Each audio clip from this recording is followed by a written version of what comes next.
Yeah, Coach, I believe the first transfer you guys landed was in your position group when you added Eric Munoz from Utah State. Just in particular, what did you see out of him that made you want him in your room? You know, on film, Eric covered a lot of ground on the field.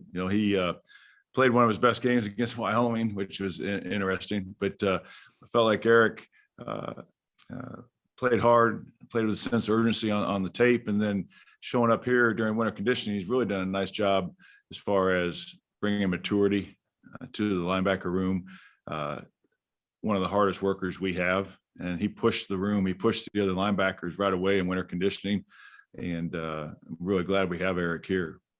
Yeah, and then I think a couple of days ago, we talked to Coach Klanderman, and he said perhaps the deepest position room on your defense is your linebackers. Would you agree with that? And just how has that kind of developed and turned into something? I apologize. You went out there for a second when you said Coach Klanderman said something about the linebackers. He said it was the deepest room on your guys' deep. I got defense. you. Yeah. Which, the thing that's been encouraging, the culture, the attitude of that room has been much improved. I've been really pleased with a lot of the guys stepping up and trying to lead in that room, and they've been pushing each other. The old proverb is iron sharpens iron, one man sharpens another is really holding true in that room right now. And there's great competition going on in that room for playing time. Couldn't be happier with the attitude of the room right now. and how has Wayne Jones added to your group? He's obviously someone that transitioned from safety. Yeah, you bet. Same thing. I mean, Wayne brings maturity. Wayne brings experience. Love having the opportunity to coach Wayne, and we're hoping to find a place in there for Wayne. Definitely as a Sam linebacker. He's still trying to learn a little bit about playing in the box as a will linebacker, but Wayne brings depth certainly to that position. Thanks, Coach. You bet. John? Yeah, Steve, just how daunting is it to lose guys that have played as much football for you as Justin Hughes and Elijah Sullivan from last year?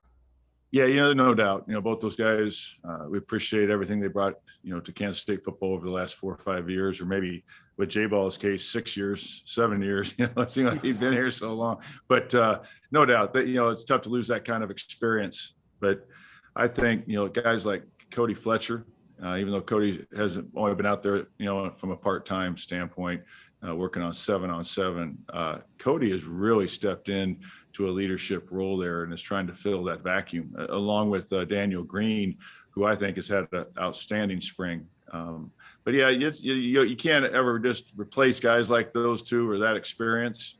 But Deuce and Cody played a lot of football for us, last year, and that will certainly show on the field this year, having those kind of reps. The big challenge is going to be, okay, who's going to give us those extra 20, 25 reps like Deuce and Cody did. And that's what we're trying to figure out right now. Who are those guys going to be? Is it going to be Nick? Is it going to be Austin? Is it going to be Eric? Is it going to be Wayne? Is it going to be Ryan? We just got to kind of work through that here the remainder of spring. But the competition and their attitude is tremendous.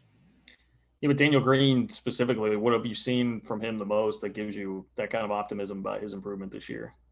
The thing with Daniel is he's gone about his business all spring, but just in the last week, his attention to the detail of finishing every play and grinding out every play has improved dramatically. And I'm really encouraged what I've seen, in the last week and a half from Daniel. And if he can stay on that trajectory, I think he's going to be a really good linebacker for us. Appreciate it, Steve. Thanks. Yep. Fitz? Hey, Coach, sticking with Daniel Greene, what are some of his skills that he really brings to that position group for you? One, Daniel's a smart football player, and he spends time with it, and he takes pride in knowing not only his position, but what everyone else on the defense is doing. And he's a good communicator. He's probably one of our best communicators. He and Wayne Jones are probably two of the better ones. But the thing that Daniel has really improved upon is we call heavy hands. He's got heavy hands, and he's really using his hands and separating from blockers and getting off blocks much better than I think he did last year. And so he's not just taking care of his gap, he's using his long levers to take care of his gap and get off blocks and work to other gaps. And I think he's put himself around the ball much more this spring than just, hey, I got B gap and I'm in the gap. And also with Coach Klanderman mentioning that you have such a deep room, who are some of the young guys that maybe are working their way up that are showing themselves this spring? Yeah, you bet. I know you all know about him, but Austin Moore is a young man that's making a strong push. Nick Allen, has been around, but Nick doesn't have quite the playing time that some of the other guys may have had. But Nick's making a strong push right now.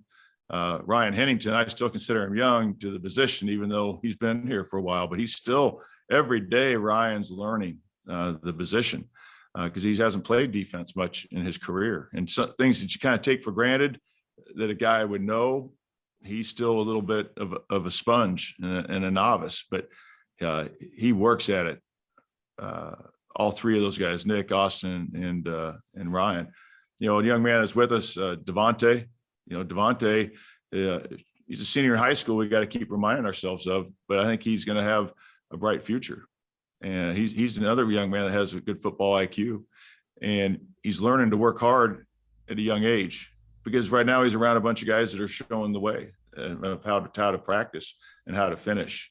Bo Palmer, there's a young man that he leads the team right now in strips and punches. And if you watch him out there running around on the practice field, he's always by the football. I mean, his cardio base must be tremendous because he does not take a play off, and we compliment him on it all the time. I don't know if Bo has very many loafs on the spring. I'm intrigued by something you just said about Ryan Hennington. Moving a quarterback to safety is pretty common. I mean, that knowledge base translates really well to the other side of the ball. But how does it help him as a linebacker? Well, it helps him from the standpoint he sees the big picture, especially in pass coverage. I think he's got a good vision of the field. Some guys can play like the horses with those blinders on, and Ryan has good vision. He sees a lot of the field like a quarterback has to see it, and he understands key progression and those things. His big thing right now is just learning how, when you go into contact from a leverage standpoint, because the fight happens a lot quicker and the guys coming on you happen faster and a little bit bigger. And the other thing, we give Ryan a hard time about, just because he's been on the other end of it, but learning to play off cut blocks, which our offense gives us a lot of over the course of the spring, and keeping your eyes on the blocker, and not trying to see over the top of things. When you're a quarterback, you're seeing over the top of the O-line, you're seeing over the top of things 30, 40 yards down the field. At linebacker, you start looking over the top of those big guys blocking you, or those guys trying to catch you. It doesn't work out very well. So those are the kind of the things that he's working himself through right now. How did he handle this first cut block? How did he handle it? Probably like a lot of guys, his feet went out from underneath him, and he didn't get hurt, which is always a nice thing.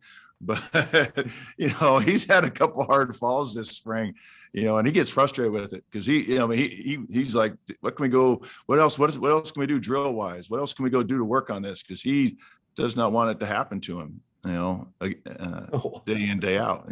Nobody does, but that's what makes Ryan a special guy. He's going to put forth the effort physically and mentally to try to correct anything.